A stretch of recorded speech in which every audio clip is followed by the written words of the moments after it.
البدع والأهواء، أهل البدع العقائدية وأهل البدع السياسية. نقول بيننا وبينكم السلف، بيننا وبينكم الكتب، كان فيقول البدع بيننا وبينكم. Wassalatu wassalamu ala Rasulillah wa ala alihi wa sahbihi amma ba'd. Kita akan meneruskan pembacaan Babul Wudu di dalam kitab Thaharah di buku Bulughul Maram yang ditulis oleh Al-Hafidz Ibnu Hajar rahimahullah taala. Pada pertemuan terakhir disebutkan tentang bolehnya untuk mengusap imamah ketika berwudu. Demikian juga bahwa Nabi sallallahu alaihi wasallam beliau mendahulukan yang kanan ketika berwudu, demikian juga ketika bersisir, demikian juga ketika memakai sandal. Demikian. Berikutnya hadis nomor 44. Wa an Jabir bin Abdullah radhiyallahu anhuma, dari sahabat Jabir bin Abdullah radhiyallahu anhuma, fi sifati haji Nabi sallallahu alaihi wasallam, di dalam sifat haji Nabi sallallahu alaihi wasallam. Hadis yang panjang ini. Termasuk dari situ pelajaran tentang manasik haji. Disebutkan di situ sifat wudunya Nabi juga. Qala, beliau mengatakan, qala Rasulullah sallallahu alaihi wasallam, berkata Rasul sallallahu alaihi wasallam, ibda'u bima bada Allah bihi. Awalilah oleh kalian dengan apa yang Allah memulai dengannya. Yani awalilah dengan Allah Subhanahu wa taala memulai dengannya. Tentu saja dalam permasalahan wudu bagaimana? Ya, ini apa yang ada dalam Al-Qur'an, ya ayyuhalladzina amanu idza qumtum ila shalah ya faksidu wujuhakum wa aydiyakum ilal marafiq wamsahu bi ru'usikum wa arjulakum ilal ka'bain. Demikian tata cara wudu. Apabila kalian ingin melakukan salat, maka cucilah wajah-wajah kalian, wa aydiyakum, dan tangan-tangan kalian. Dari situ diambil pelajaran apa? Urutan. Di sini kalimatnya ibda'u. Awalilah, fi'il amr, perintah. Akhrajahu Nasa'i, dikeluarkan oleh Imam Nasa'i, hakadha bila fil amr, demikian dengan lafaz amr, perintah. Kalau umpamanya hadis ini sahih, ini saya menjadi dalil apa? Menjadi dalil bahwa kita urut ketika apa? Urut ketika melakukan wudu. Tetapi disebutkan bahwa hadis ini adalah syadz, nyeleneh, asing, ya. Yang sahih adalah bahwa indah Muslim, dan dia itu di sisi Imam Muslim bil lafdzul khabar, dengan lafaz khabar, mengabari saja. Yaitu apa lafadznya? Abda'u atau nabda'u. Nabda'u, kita memulai dengan apa yang Allah memulai padanya. Ya, ini khabar saja, tidak sampai perintah. Tetapi riwayat Imam Nasa'i ini dihukumi bahwa itu adalah syadz. Karena siapa? Ibrahim bin Harun, ya, rawi di dalam Sunan Nasa'i ini, beliau tafarroda, menyendiri dengan lafaz perintah ini. Menyelisihi disebutkan di sini 7 dari a'immah, dari ulama-ulama thiqat yang terpercaya. Satu orang kalau menyelisih banyak, itu dihukumi apa? Dihukumi nyeleneh, ya, asing, seperti itu. Ini menyelisih 7, diantaranya Abu Bakar bin Abi Syaibah, Ismail bin Abban, Muhammad bin Sa'id Al-Asbahani, dan yang lainnya, 7 orang. Ya, jadi Ibrahim bin Harun menyelisihi imam-imam yang lain, teman-temannya yang lain, yang thiqat. Dari sini terjadi perselisihan para ulama, ya, tentang masalah tartib a'dha'il wudu, tertibnya ketika berwudu, bagian-bagian tubuh itu yang kita itu berwudu padanya. Boleh nggak seseorang umpamanya wudu langsung kaki, habis kaki kemudian wajah, setelah itu tangan? Boleh nggak? Ini dibahas dalam permasalahan ini. Kalau hadis ini adalah sahih, ini saya menjadi hukum jelas bahwa itu adalah wajib. Ya, itu adalah wajib. Di sini ada 2 pendapat. Pendapat yang pertama wajib, ya. Pendapat yang kedua mengatakan istihbab, tertibnya itu. Jadi boleh saja untuk kemudian kaki dulu, kemudian tangan, kemudian demikian. Bagaimana ini? Ya. Yang benar adalah pendapat yang pertama, yaitu wajib. Sebagian mengatakan bagaimana di situ tidak menggunakan kalimat tsumma.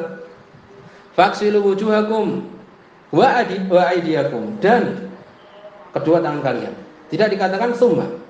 Kemudian tangan-tangan kalian. Bagaimana ini? Dijawab di situ bahwa ada kebanyakan kebiasaan orang Arab, ya ini demikian. Kalau kemudian sesuatu yang sudah jelas, Cukup dengan menggunakan wawu bahwa itu adalah maknanya adalah apa? Maknanya adalah tertib.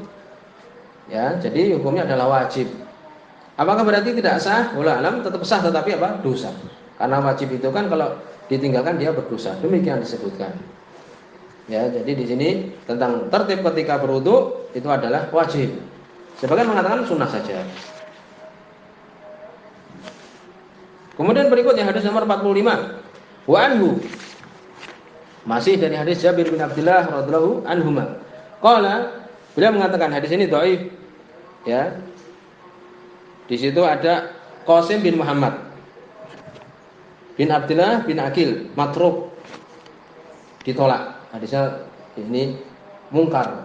Jadi hadis ini adalah dhaif. Ibnu Hajar sendiri menyebutkan dhaif. Qala, beliau mengatakan kana Nabi sallallahu alaihi wasallam, adalah Nabi sallallahu alaihi wasallam idza tawaddoa, apabila beliau berwudu, adara alma ala mirfaqaihi, mengguyurkan, memutar-mutarkan, yakni mengguyurkan air di mirfaq. Mirfaq itu siku. Akhrajahu Daraqutni, wal Imam Daraqutni bi isnadin dhaif, dengan sanad yang dhaif. Beliau menyebutkan dhaif. Apakah berarti beliau sengaja dalam artian mengamalkan dengannya? Wallahu alam, dibahas di sini oleh para ulama yang mensyarah, yakni agar manusia membicarakan bagaimana ini ketika berwudu, apakah siku itu termasuk atau batasan, yakni sebelum masuk sudah sah. Ya, sebutkan di sini permasalahan tentang masalah ini. Ala dukhulil mirfaq fi ghusl yadain. Apakah masuk siku itu ketika mencuci kedua tangan? Ya, karena ayatnya kan faghsilu wujuhakum wa aydiyakum ilal marafiq, sampai ke marafiq, sampai ke siku-siku. Sampai di sini apakah maknanya itu ma'a, ya ini bersama? Ini kalau kemudian tidak mencucinya berarti tidak sah. Ya. Apakah cuma batasan di bawahnya? Yang benar wallahu alam bahwa itu adalah masuk. Ya, jadi masuk harus kita mencuci siku itu. Siku harus kita cuci. Bahkan kalau kita lebihkan lagi maka lebih aman. Sebagaimana dalam hadis Abu Hurairah rawi Muslim, demikian juga hadis yang lewat hadis Utsman bin Affan radhiyallahu anhu tentang masalah ini. Faqasala yadayhi hatta syara'a fil adud.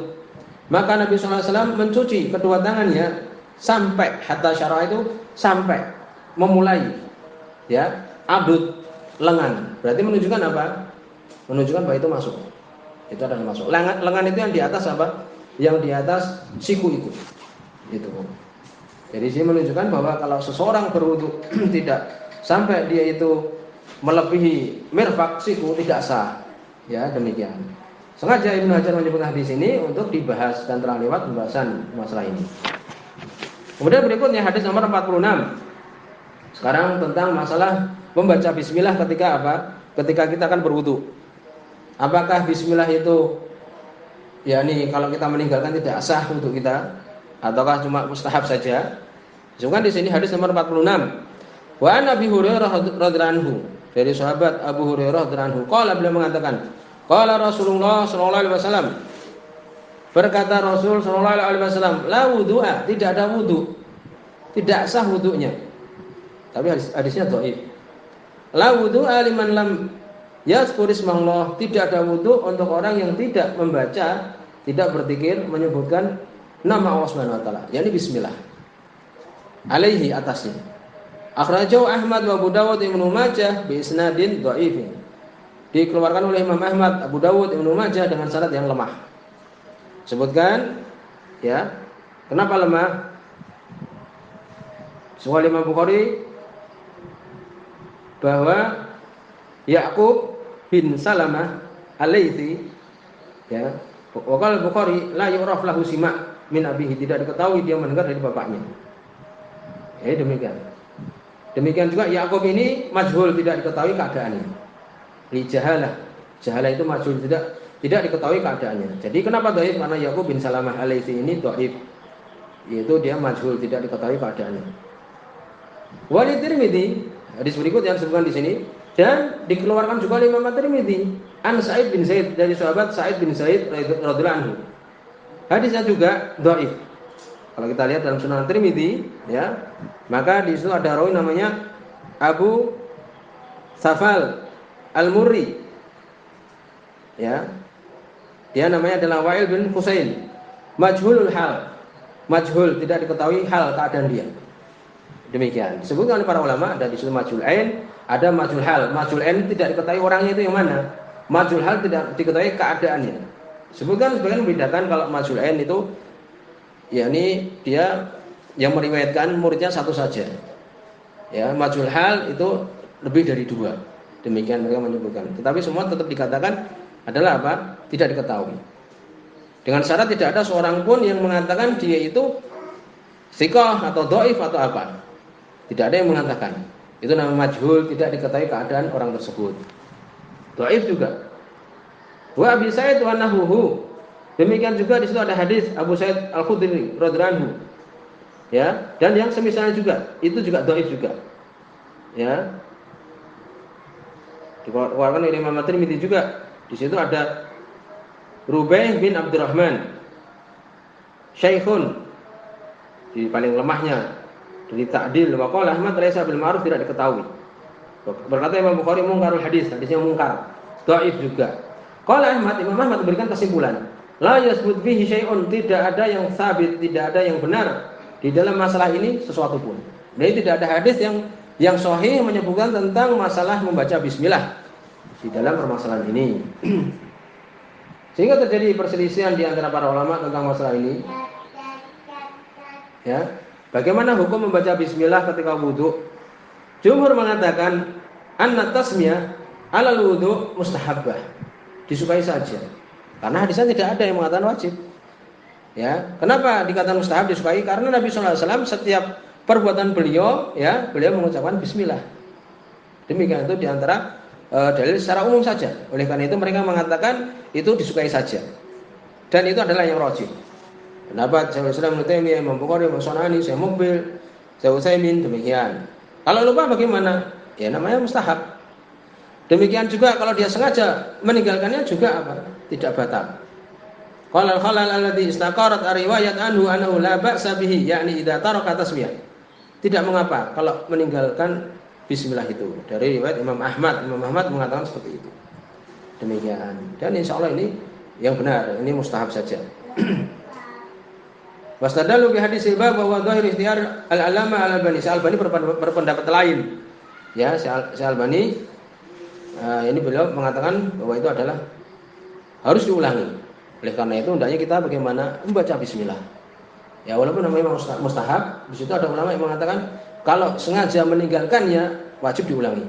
Sebutkan di situ ada riwayat juga dari Imam Ahmad wa qala bidzalika jama'un min ashabihi annaha la tasqut bisahwi bal alaihi ada. Lupa saja wajib mengulangi. Ya. Lupa saja wajib mengulangi, apalagi sengaja untuk meninggalkan bismillah. Jadi demikian. Kalau kita lupa, ya tidak apa-apa untuk kemudian mengulangi, lebih aman, ya, lebih aman tentang permasalahan ini. Jadi demikian hukum membaca bismillah sendiri, ya.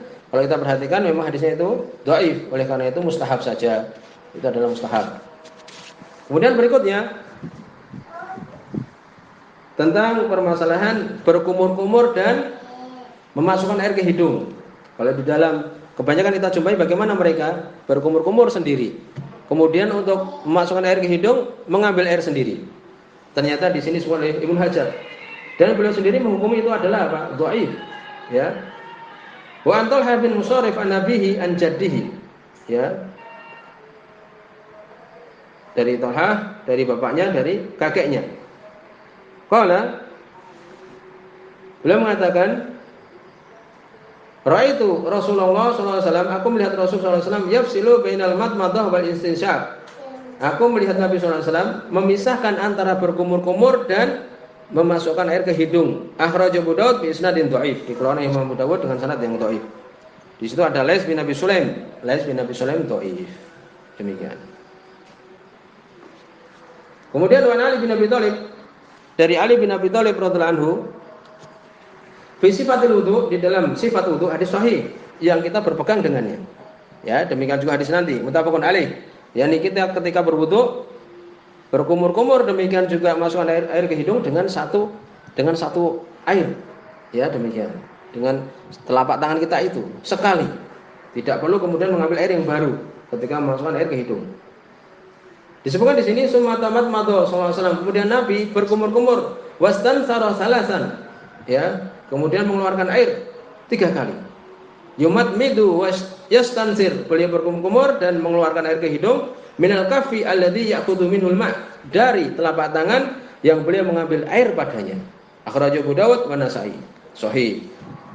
Wa Abdullah bin Zaid, disebutkan dalam hadis Abdullah bin Zaid radhiyallahu anhu, muttafaqun alaih ini, fi sifatil wudu, di dalam sifat wudu, sum atfala sallallahu alaihi wasallam yadahu, kemudian Nabi masukkan tangannya ke air.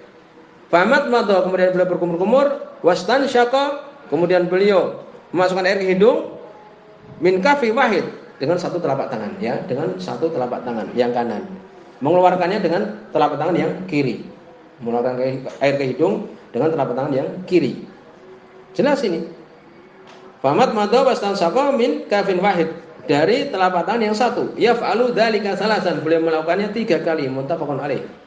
Hadis Bukhari dan Muslim. Sudah cukup dalam permasalahan ini. Tidak perlu untuk kemudian kita bagaimana memisahkan. Disebutkan di sini memang tentang masalah mengumpulkan berkumur-kumur dan memasukkan air ke hidung, ya. Adapun sebagian kelompok dari Syafi'iyah, dan kita perhatikan di Indonesia, berdalil dengan hadis yang dhaif tadi. Mengambil air untuk berkumur-kumur, mengambil air lagi untuk hidung. Tapi sudah cukup kita hadis tadi Abdul bin Zaid yang biasa kita lakukan tadi, dengan cukup satu, yakni telapak tangan, kemudian berkumur-kumur dan masukkan air ke hidung, kemudian mengeluarkannya dengan tangan kiri, dengan telapak tangan yang kiri. Sampai di sini, subhanakallahumma bihamdika, asyhadu an la ilaha illa anta, astaghfiruka wa atubu ilaik.